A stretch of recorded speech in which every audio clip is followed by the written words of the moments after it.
Welcome to The Middle Mix, a fun and unfiltered show for those of us in the middle of life. Welcome to the first ever episode of The Middle Mix, a show for those of us in midlife that's real raw and real fucking fun. I'm your host, Britney. And if you're watching on video right now, you see I am in my house, just casually up in my living room where you've seen me dancing a million times, I'm sure, if you follow me on social media.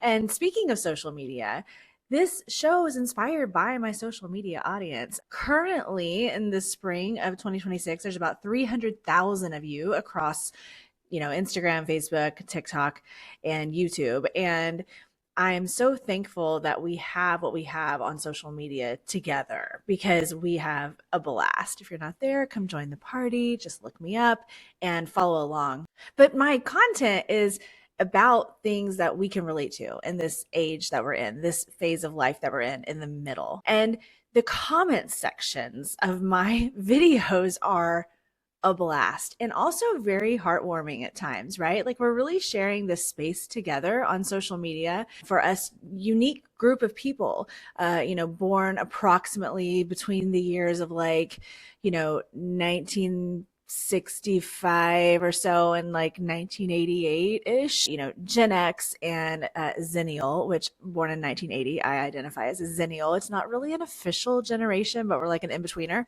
And also, elder millennials, which kind of stretch us into just barely to 1988. But, we are a really unique and cool group of people, if I do say so myself. And I really enjoyed the time we have spent together on social media and talking about the music and the memories and what we used to do and the movies we used to watch and what it was like to grow up in those times, and then also transitioning into the time that we are now, of course, with all the digital stuff and social media and technology and everything. And I think that we just have a lot to offer the world as our group of people, our age range.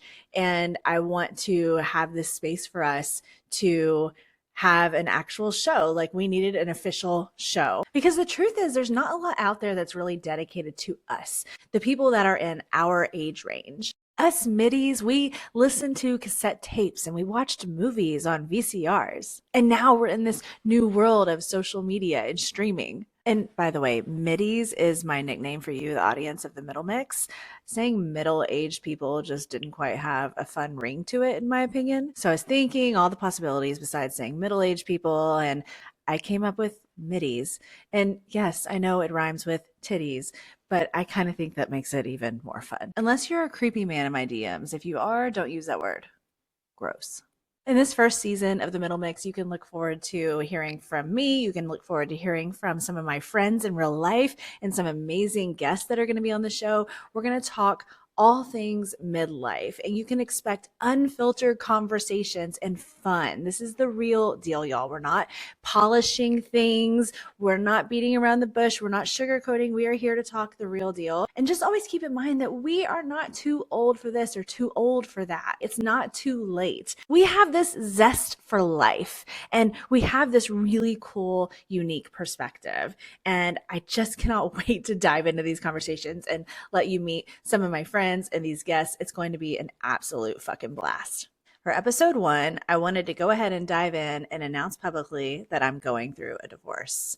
I think it's important to talk about this topic. It's extremely common to go through a divorce, and it's quite common to go through a divorce in middle age. And actually, I asked a lot of you out there on social media to give me your best lessons learned from going through a divorce during midlife, and I'm gonna read some of those later because they're really, really, really good. But I wanted to share some about my experience with you and hopefully provide, again, just a cool safe space for you to know that we can keep it real here and we can share with each other and encourage each other and cheer each other on when we're going through big life changes. Now, one thing I will tell you is that you will not hear me talking badly about my ex. We will not be negative and mean or rude or anything about him. He is a really good person. We were married for more than 20 years. We have 2 children together, and I respect what we have and what we've built. And the relationship we still have, thankfully, is kind and loving and peaceful. And for that, I am incredibly grateful. I know that's not the situation for everyone. We're family forever, and that's a priority for me. And I made that very clear from the beginning of these conversations about getting divorced, that it's just so important to me that we still be great teammates and co-parents, for our kiddos. It makes all the difference in the world, honestly, for everyone involved. Why does this have to be chaotic? It doesn't. It just doesn't have to be chaotic when you have two people that are willing to keep things as peaceful as possible. And I know, again, that's not the case for everybody. I'm thankful that it's the case for me. And I've had to really keep that at the top of my priority list. And even in times where maybe I got annoyed, because we get annoyed with each other. I mean, come on, when you were married for more than 20 years, it's bound to happen and drive each other a little crazy. But like in those moments, I'm just like, nope, remember what the priority is. The priority is peace. And we are a family and we will always be a family. And so I just wanted to make that very clear that you will not hear me trash talking him at all. But I will say, like, we can joke. We can joke about marriage. We can joke about divorce. I have a really good sense of humor about it. I think sometimes we just like have to laugh at shit like that to get through it and to remind ourselves it's not that serious. I'm just so thankful to be here and be alive and be able to have this experience. And I recognize that big life changes are a part of it. Okay, so let's rewind a little bit. So you may have listened to my previous podcast, maybe not, that I had for 5 years from 2019 to 2024. It was called the Social Sunshine Podcast. And I had such a great time doing that show. It was a totally different kind of show than this one. It was about social media marketing and social media content creation, which is what I do professionally. I own a creative marketing agency called Fun Love Media, based here in Houston, in my hometown. And we serve clients across the country, and we do, the creative marketing, we do the video, social media, and all that jazz for businesses and organizations and brands. And that's what that show was about. Social Sunshine was about social media. And again, had it for 5 years and loved it. And just knew in the fall of 2024 that it was just time. It was time to retire that show. It just felt like the right thing to do at the time. And I knew I was coming up on some major life changes with the divorce. The divorce has been something that's been, the conversation started 2 years ago. So it's been going on. And so I don't know, I just knew that it was time to retire that show. I knew that we had talked about so many social media things. There's always things to talk about. Social media is always changing and I love it so much. But I just thought, you know what, it's time. It's time. You're about to go through a big life change. You're about to get divorced. Like let's reevaluate this whole situation, right? So Social Sunshine ended in the fall of 2024. And since then, I have been separated and going through a divorce right now as of spring 26. So, and I guess it'll be wrapped up in the coming months, and I'll keep you posted.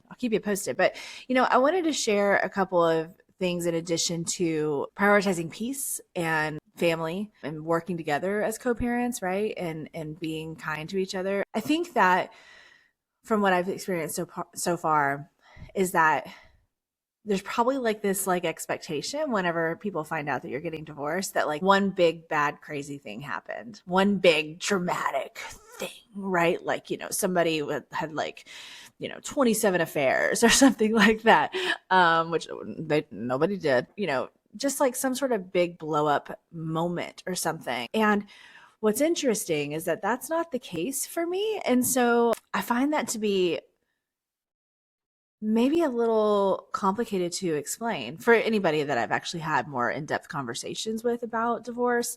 Is like, it doesn't have to be one big bad thing. In fact, I think it's probably quite common and natural for it to be a buildup of lots of things that happen over time. It seems like basically if like something really big, major, some big occurrence happened, right? That it almost makes it easier in a way to at least to explain, because then you're like, well, this thing happened. And so it's like, oh, well, then of course you should get divorced, right? But I do find it's interesting to communicate it when it wasn't one big, bad, crazy thing. And it's like, oh, well, it's not that bad. Like my relationship's not that bad. So maybe I should, it's a weird thing But I'm just here to say to those of you that have had these same experiences or maybe are having these same experiences is that you don't want to live in not that bad. It's not a good place to be. That's not optimal, right? We want to live a great life. And that's what's cool about us, in us middies in this space that we have together is that I know that that's how we all feel. We really want to live a great life. And we understand that shit happens, right? That, of course. But the goal is great. The goal is not mediocre. The goal is not so bad. And everybody's got to deal with, their marriage issues and things the way that you see fit and work on things is what we call it, right?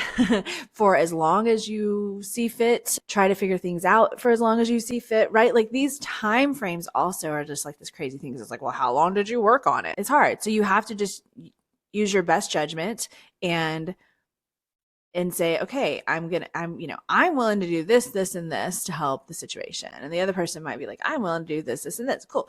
And then you try it and you do your thing for however long. And if that's still not working, it's still not working, it's still not working, you just know. And then you got to make the change. And it's not easy. It's not easy at all. It's certainly emotional. We got married when I was 24. We started dating when I was 20. As this episode is releasing, I'm 45 years old. So, I was like a child, 24. I know, like, we think we're grown-ups. We think we're grown-ups when we're 18. It's insane, by the way. I didn't even actually feel like a full-on grown-up until I was 30 and became a mother. That's when I finally felt like, okay, I think I'm an adult now. Again, we started dating when I was 20 years old. And I was 24. We got married, and it just, God, I barely remember it. It's a blurry memory. And after a lot of reflection, I realized like, you learn things about like why you made these choices and the positive things of all of it, right? Like of the relationship and of the marriage and everything. And there's so many positives and I'm so thankful for it. But the truth is that most of us, hopefully, are not the same as what we were in our 20s, like, right? Once we reach our 40s, like we're not the same. And we shouldn't be the same, I don't think. I think we should always progress, right? But we could also be so incredibly either different or in just a different place or have progressed so much, shifting perspectives, shifting life goals, making realizations, things that have always existed about us since we were in our 20s that we're like realizing like, oh yeah, that's how I am. That's how I've always been. I just didn't know how to express it back then or something like that. You know what I mean? It's just growth. It's just growth over time as human beings. And I think it's a beautiful thing. And I think we should all do that. And I think that when someone's like, you've changed, I'm like, well, fucking hope so. Jesus Christ. From 20 years ago, I hope I've changed, right? Like I was a child and I didn't know what the fuck I was doing. And I don't mean that with my marriage. I mean, just like in general, it's just like, what is life? Like, what are we doing? And so I think that that's a big thing for a lot of us in our age range that got married so young and that now are either divorced or going through divorce. And I think that, we need to like get rid of the shame that comes along with that. And we need to be able to have these open, honest conversations about it. And even though it can feel so sad. And if both parties don't want to break up, that's also its own challenge and sad and emotional. And of course, the life change, the fact there's children involved and all this stuff, right? Like it's not easy, but also it's not weird. It's not weird. Like, I feel like this is pretty fucking normal. Uh, should I say common instead of normal? Is normal not? I don't know. You know what I mean? I just think that to think that, no, is this going to sound bitter? No, not bitter. Is this going to sound negative of me? Maybe. We're going to say it anyway. I think that assuming that you could get married, I'm going to go off of my kind of experience. Assuming that you can get married in your 20s and most definitely stay fully happily married, fully like growing as a human, both people fulfilled, all the wonderful things, right? And stay that way until you're fucking 90 and die. The odds of that, pretty fucking low. It doesn't mean it's impossible. It just means that less people are going to go through that long of a marriage feeling really, really great about it all the way until they're old and die. And I just think that from the conversations I've had since going through a separation, breakup, divorce, and everything, so many people just stay just because it's scary to not stay. And so many people stay because it's really hard to not stay. Some people stay because they have children together and they don't want to fuck that situation up, that living situation up. Some people stay because they don't have the financial means to split and be more financially responsible for things. In fact, this is like a lot of people, all these things are staying for what I would consider to be the wrong reasons and are unhappy about it, right? Now, if someone, I guess some people look at marriage as like, people have different perspectives on marriage, right? But I mean, if somebody's okay with it and they're like, well, I'm not unhappy, I'm fine with this, I'm gonna stay. Like, we got kids, we got a house, we got shit going on. What a fucking mess that would be. And I actually feel happy in my life. Maybe I'm not like super duper in love anymore and blah blah blah, but like, this is cool. I'm not unhappy. Well, fine. Fucking whatever floats your boat, right? Do it. But I mean, if you're unhappy, that's the thing. If you're genuinely unhappy and it goes on for an extended period of time, even after efforts of trying to not be unhappy, that's when it's time to make a change. Okay, let me pull this up. I want to share these lessons. Okay, we're gonna have to get the reading glasses out here. It's like all those years of smoking cigarettes comes in handy because then you can just hold things very easily like this. I don't smoke anymore, but I kind of wish I did. I'm not really, not actually. If they had cigarettes that weren't bad for you and didn't stink, that'd be fucking awesome. Okay, I asked for you guys to share your big lessons learned if you've gone through a divorce in midlife. Okay, so let me read some of these. No full names mentioned. There's so many of them. Okay, should have done it sooner. That's relatable. Trust your gut. Should have done it sooner. Another one with 4 exclamation points.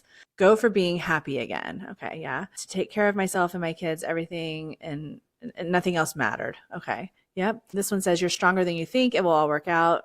That's nice. This person says I am magic. Okay. Fuck yeah, you are. So this one says don't move countries mid-marriage. It makes everything so much more complicated. Oh, so did moving to another country cause them drama? It is horrific, but the process does end eventually and you will be happier. Okay, so that person must have had a pretty bad experience, but turned out to be fine. So good for them. Let's read a few more. This lesson says, I wish I hadn't settled with the temporary orders and challenged them before final. Oh my. Well, hopefully you got that worked out. Your heart knows the correct path early on. It takes a while for your head to catch up. Oh, deep for sure. Agree.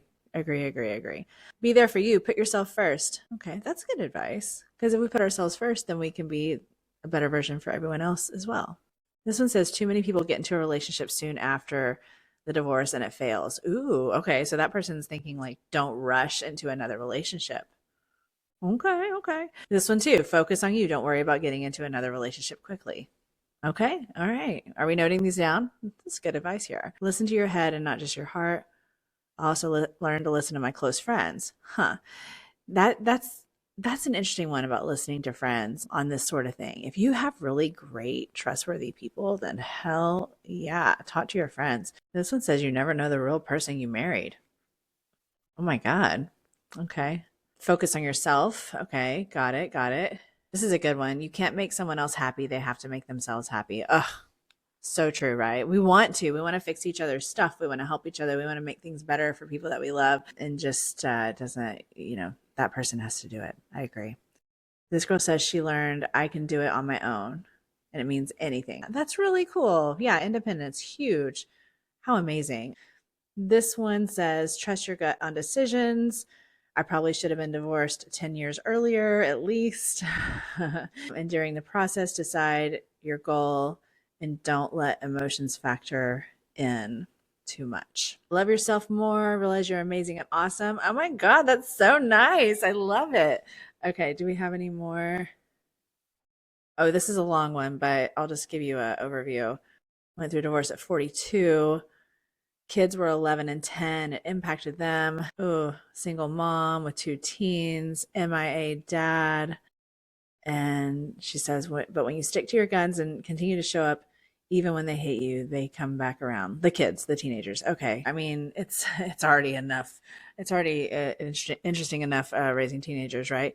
And then to add a divorce on top of that. There's more and more. Y'all get the idea. I mean, really, thank you everyone that contributed to that and that responded to my poll on social media. I will close out this episode that would seem so serious. Oh my God, like most episodes aren't going to be this serious, okay? So don't worry. But the final, like, kind of lesson, if you will, that I want to share from me with you is if you are going through this or you've recently gone through divorce in midlife, do your best. I know every situation is different, and I know there are extreme situations where actual, like, really heavy, bad things went on, right? So I understand that there are exceptions, but if you're not within that group, or you can, you can get your head in the space of gratitude. I know it sounds so cheesy, like shut the fuck up about gratitude. Like sometimes you just want to punch a motherfucker in the throat when they tell you to be grateful, right? Ugh. But the truth is that what's helped me is that once you get through the initial phase of deciding it's divorce and like it being so emotional and not easy and there being some arguments and things like that, right? Getting past that, really just looking back at like all the positive stuff and realizing that you really needed to go through all that stuff to get to where you are now. And again, definitely want to like karate chop somebody in the throat sometimes whenever you're in a bad mood and they tell you some shit like that. But we all know it's fucking true. We went through things we did for a reason, and it's helped us grow into the wonderful, badass midlife middies that we are. And I just love to look at it that way. I don't look at it like, "Ugh, what a waste." You know, a lot of people do that about things in life. You go through a big thing and you're like, "Ugh, that was such a waste of time." I just don't think it's a waste of time. And I don't think that it's a failure because we didn't stay married until we were 90 and died together. It's not a failure. In fact, in my situation, I consider it to be quite successful. Thankfully, we had a great friendship and we're kind to each other, and we didn't have chaos or a crazy volatile household. We had lots of fun, great memories and stuff like that. So like, to me, that's a win. 20 years that were mostly positive and peaceful and kind. That's a fucking win in my book. This is not a failure. It's just like, you did it. Okay, that chapter is done. And it's time for the next one. And even though it's hard, it's going to be all right. So thank you so much for being here for the first episode of the Middle Mix. I'm so excited about doing this show with you guys. All the fun conversations we're going to have. Thank you for listening to me today. I hope that this helped somebody out there. I hope that you can remember how fucking great you are. And there's so much goodness ahead for us. We are young. Heartache to heartache, we stand. I had to. Thanks so much for listening. Thanks so much for watching. And I'll see you next time on The Middle Mix. The Middle Mix is a Fun Love Media production. funlovemedia.com.